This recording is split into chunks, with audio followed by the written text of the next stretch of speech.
All right, so we're going to talk about another strategy for subtraction. This strategy is called removing or taking away.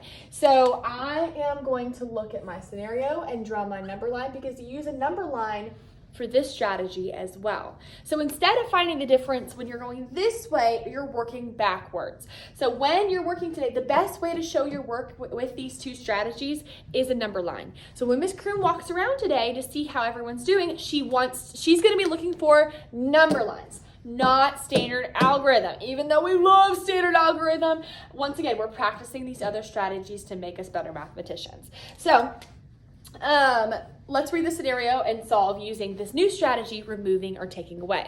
So the scenario says, I have a friend who is 63. Her grandson is 5.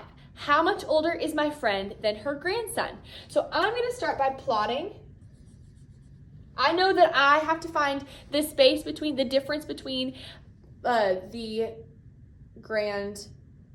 my friend, it doesn't say grand person, it doesn't say grandma or grandpa, the grand person and this 5-year-old kid. So I know that I'm solving for 63 minus 5. Because whenever I add 5 to get to 63 is going to be how many years these two have between them. So I'm going to start with 63.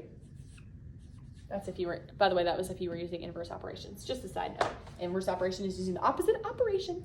Okay, so 63, such a side note, I'm so sorry. Anyways, 63, I'm plotting 63, and I'm gonna subtract 5. So it may not be super friendly for me to immediately just hop down 5, so maybe I'm gonna hop down 3 to get to a friendly number, a benchmark number like 60.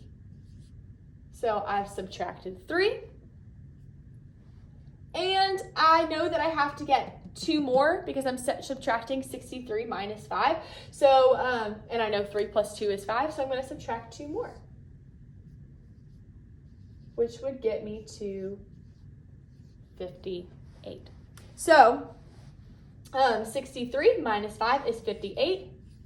And we did that using the removing strategy or taking away.